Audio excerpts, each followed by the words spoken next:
ನಮಸ್ಕಾರ ಸ್ನೇಹಿತರೆ, ತಂದೂರಿ ಡೇಸ್ ಚಾನಲ್ನ ಇನ್ನೊಂದು ವಿಡಿಯೋಗೆ ಸ್ವಾಗತ ಸುಸ್ವಾಗತ. ಇವತ್ತಿನ ನಮ್ಮ ವಿಡಿಯೋ ನಿಮ್ಮೆಲ್ಲರ ನೆಚ್ಚಿನ ನಟಿ ಮಂಜುಳಾ ಅವ್ರ ಮೇಲೆ ಆಗಿರುತ್ತೆ.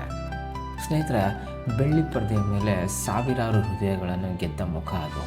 ಆದರೆ ಆ ಬೆಳಕಿನ ಹಿಂದೆ ಮೌನವಾಗಿ ಕಳೆದು ಹೋದ ಒಂದು ಜೀವ.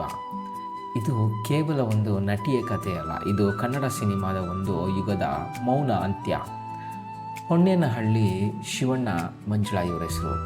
ಇವರು ಜನಿಸಿದ್ದು 8 ನವೆಂಬರ್ 1954. ನಮ್ಮನ್ನೆಲ್ಲ ಆಗಲಿದ್ದು 12 ಸೆಪ್ಟೆಂಬರ್ 1986. 1970 ಮತ್ತು 1980ರ ದಶಕಗಳಲ್ಲಿ ಕನ್ನಡ ಚಿತ್ರರಂಗ ಕಂಡ ಅತ್ಯಂತ ಯಶಸ್ವಿ ನಾಯಕಿಯರಲ್ಲಿ ಒಬ್ಬರು ಇವರು.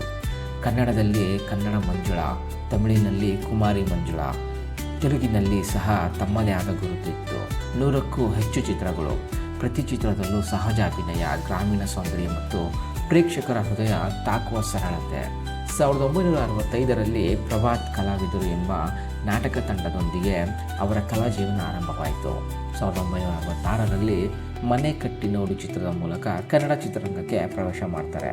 ಆದರೆ 1972ರಲ್ಲಿ MR ವಿಠಲ್ ನಿರ್ದೇಶನದ ಯಾರ ಸಾಕ್ಷಿ ಚಿತ್ರದಿಂದ ನಾಯಕಿಯಾಗಿ ಭಾರಿ ಗುರುತು ಸಿಗುತ್ತೆ.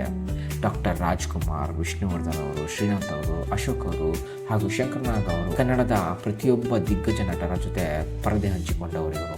ಗ್ರಾಮೀಣದ ದೊಂಬರಾಟದ ಹಳ್ಳಿ ಸುಂದರಿ ಪಾತ್ರಗಳು ಅವರಿಗೆ ಅಪಾರ ಜನಪ್ರಿಯತೆ ತಂದವು. ಸಂಪತ್ತಿಗೆ ಸವಾಲ್, 2 ಕನಸು, ಸೊಸೆ ತಂದ ಸೌಭಾಗ್ಯ, ಬೆಸುಗೆ, ಸೀತಾರಾಮು ಇವು ಕೇವಲ ಚಿತ್ರಗಳಲ್ಲ, ಒಂದು ತಲೆಮಾರಿನ ಭಾವನೆಗಳು.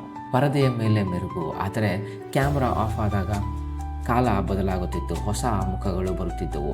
ಒಂದು ಕಾಲದಲ್ಲಿ ಅಗ್ರ ನಾಯಕಿಯಾಗಿದ್ದ ಮಂಜುಳಾ ನಿಧಾನವಾಗಿ ಮೌನದೊಳಗೆ ಸಾಗತೊಡಗಿದರು. ಫೋನ್ಗಳು ಕಡಿಮೆ ಆದವು, ಪಾತ್ರಗಳ ಆಫರ್ಗಳು ಮರೆಯಾಗಿದ್ದವು. ಪ್ರಖ್ಯಾತಿಯ ಶಿಖರದಿಂದ ಒಂಟಿತನದ ಕಡೆಗೆ ಪಯಣ ಶುರುವಾಗಿತ್ತು. ತುಮಕೂರು ಜಿಲ್ಲೆಯ ಹೊನ್ನೇನಹಳ್ಳಿಯಲ್ಲಿ ಜನಿಸಿದ ಮಂಜುಳಾ ಅವರು ಒಬ್ಬ ಪೊಲೀಸ್ ಸಬ್ ಇನ್ಸ್ಪೆಕ್ಟರ್ ಅವರ ಪುತ್ರಿ. ಚಿತ್ರನಿರ್ದೇಶಕ ಅಮೃತಮ್ ಅವರನ್ನು ವಿವಾಹವಾದರು. ಅವರಿಗೆ ಅಭಿಷೇಕ್ ಎಂಬ ಮಗ ಸಹ ಇದ್ದಾರೆ. ಆದರೆ ಜನರ ಮೆಚ್ಚುಗೆ ಹೆಚ್ಚಾಗುತ್ತಿದ್ದಂತೆ ವೈಯಕ್ತಿಕ ಹೋರಾಟಗಳು ಕೂಡ ಆಳಗೊಳ್ಳುತ್ತಿದ್ದವು. 1986ರ ಸೆಪ್ಟೆಂಬರ್ ಅಡುಗೆ ಮನೆಯಲ್ಲಿ ಸಂಭವಿಸಿದ ಬೆಂಕಿ ಅವಘಡ ಆರಂಭದಲ್ಲಿ ಅಪಘಾತವೆಂದು ಪರಿಗಣನೆ, ಆದರೆ ಕೆಲವು ವರದಿಗಳು ಇದನ್ನು ಆತ್ಮಹತ್ಯೆ ಎಂದು ಸೂಚಿಸಿದ್ದವು. ಒಂದು ನಕ್ಷತ್ರ ಯಾವ ಶಬ್ದವಿಲ್ಲದೆ ಅಸ್ತಂಗತವಾಯಿತು. ಸಮಾಜ, ಸಿನಿಮಾ, ವ್ಯವಸ್ಥೆ ಯಾರೂ ಆಕೆಯನ್ನು ಹಿಡಿದುಕೊಳ್ಳಲಿಲ್ಲ.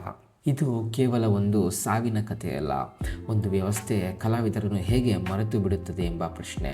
ಪ್ರಸಿದ್ಧಿಯ ಮೇಲೆ ನಿಂತ ಬದುಕು. ಒಮ್ಮೆ ಬೆಳಕು ಹಾರಿದರೆ ಅದನ್ನು ತಾಳಿಕೊಳ್ಳಲು ಯಾರೂ ಇರುತ್ತಿಲ್ಲ. ಮಂಜುಳಾ ಅವರು ತಮ್ಮ ಅಂತ್ಯದ ಮೂಲಕ ಅಲ್ಲ, ತಮ್ಮ ಅಭಿನಯ, ಸರಳತೆ, ಭಾವನೆಗಳಿಂದ ಸ್ಮರಣೀಯರಾಗಬೇಕು. 2026ರಲ್ಲೂ ಸಹ ಅವರ ಚಿತ್ರಗಳು ನೋಡಿದಾಗ ಒಂದು ಕಾಲ ಕನ್ನಡ ಸಿನಿಮಾ ಎಷ್ಟು ಶುದ್ಧವಾಗಿತ್ತು ಎಂಬುದು ಗೊತ್ತಾಗುತ್ತದೆ. ಸ್ನೇಹಿತರೆ, ನಿಜವಾದ ನಕ್ಷತ್ರಗಳು ಆಕಾಶದಿಂದ ಬೀಳಬಹುದು, ಆದರೆ ಪ್ರೇಕ್ಷಕರ ಹೃದಯದಿಂದ ಅವು ಎಂದಿಗೂ ಮಾಯವಾಗುವುದಿಲ್ಲ. ನಟಿ ಮಂಜುಳಾ ಸದಾ ನಮ್ಮ ಜೊತೆ ಇರ್ತಾರೆ. ಇವತ್ತಿನ ವಿಡಿಯೋ ನಿಮಗೆಲ್ಲ ಹಿಡಿಸಿದೆ ಅಂತ ಅಂದ್ಕೊತೀನಿ ಸ್ನೇಹಿತರೆ.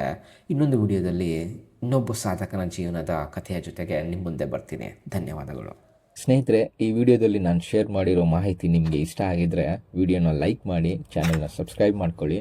ಇನ್ನೊಂದು ವಿಡಿಯೋದಲ್ಲಿ ಸಿಗೋಣ ಸ್ನೇಹಿತರೆ.